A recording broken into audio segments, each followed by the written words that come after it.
Perception is reality. The things that cause pain is not necessarily failure, but the interpretation associated with that event.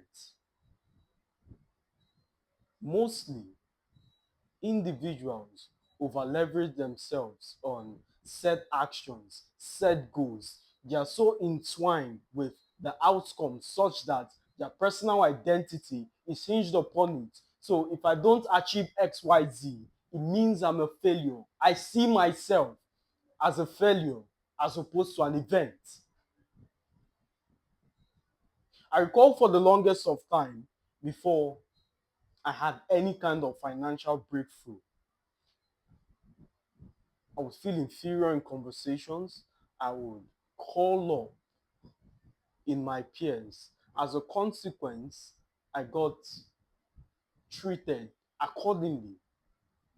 Conversely, as my finances increased, that same group, the treatment changed. I spoke confidently. I was able to interact better. High fives, talks, people check up on me, and things of that sort. Now, the intricate level is a different discourse in and of itself. And before you go, your income increase, is most likely they know and you're acting accordingly. So all your perception bullshit doesn't align with that logic.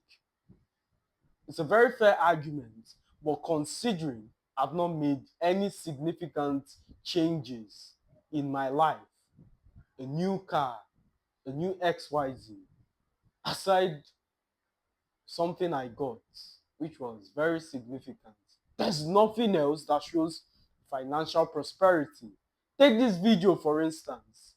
It's done in a very small apartment. There's no electricity.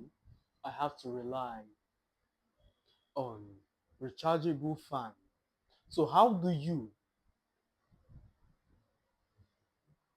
discern I have any kind of financial prosperity? Exactly. So what changed? The consciousness of the change caused me to act in a certain way that irregardless of the physical reality associated with wealth, I got the same treatment. Perception is reality. Your brain cannot distinguish between real life events and what is imagined. Picture this. What if I lose someone I love and you're crying physical tears? The event is imagined, but the mind is that objective. Whether you conceive a lie or truth, the brain has no idea as touching the achievement. This is not a teaching to gear you towards thinking positively or manifestation. This is far from it. But to align you with various examples, various anecdotes, personal life experience that encourage the thought pattern. How you think determines how you live. Because how you think, your self-image would cause actions. The actions will produce the result accordingly. So not just from a mental standpoint, it's drawing and attracting certain kind of people. But what you think you deserve, you will take actions in accordance to that thought, further reinforcing the outcome, which strengthens the mindset. If you say you're a poor person and you don't wake up on time, you're depressed, you have all kinds of anxiety and issues, it's most likely that action will bring forth a reality that makes it even more depressing to exist.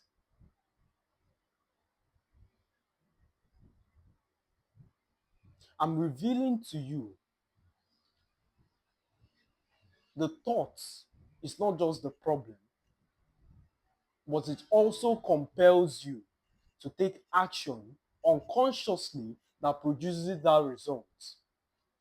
Taking your life because I understand my audience is predominantly male. If you truly believe a lady is out of your league, you would act in ways to make sure that's never your reality.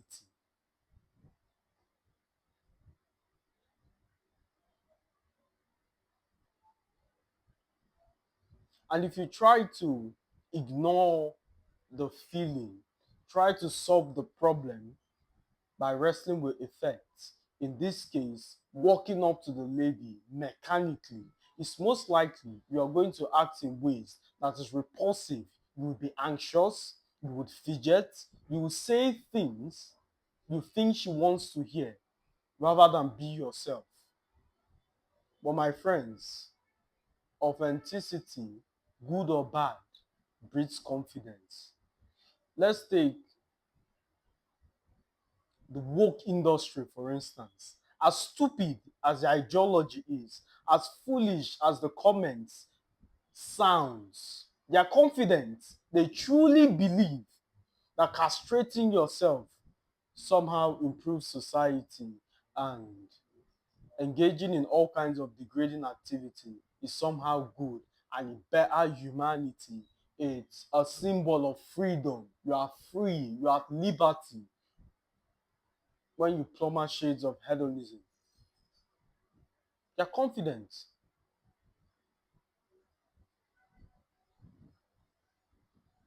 Even if the lady of your choice, the lady you claim is out of your league, is given to you, you would inevitably ruin that relationship because your mindset is not aligned with that reality. You would interpret every small misunderstanding to reinforce your undeserving mindset. I knew she was cheating. Oh, who is this person? Who is that person? So your possessiveness, which was compelled by mindset, causes the lady to leave. And you turn back. I knew it. And you were right.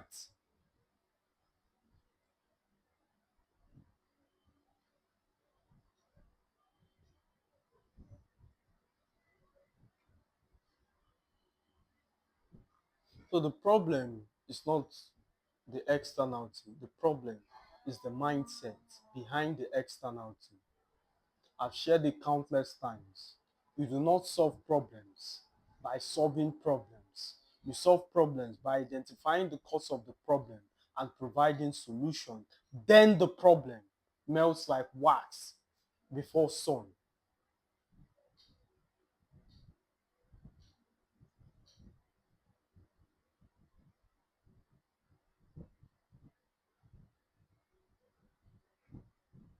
Perception.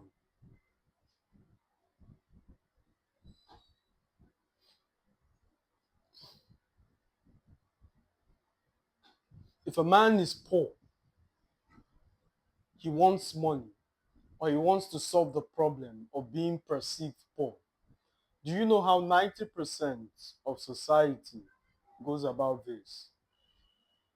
They solve that problem by buying the XYZ designer, getting the latest device, going into debt to purchase material things that contradicts their reality. Whereas people can still smell that they're inferior, they're undeserving, because poverty is an energy. You can look at the guy. This is why the internet predominantly have this saying that money can't unlame you. No matter how much reality you think you have, if you're lame, you will forever be lame. You just be a lame man with diamonds. So if you're poor and you buy rich things, it doesn't enhance your reality. It just makes you even lamer. For the sake of time, we'll end it here. As always, my friends, it's a pleasure speaking to you. I'll see you in the next one.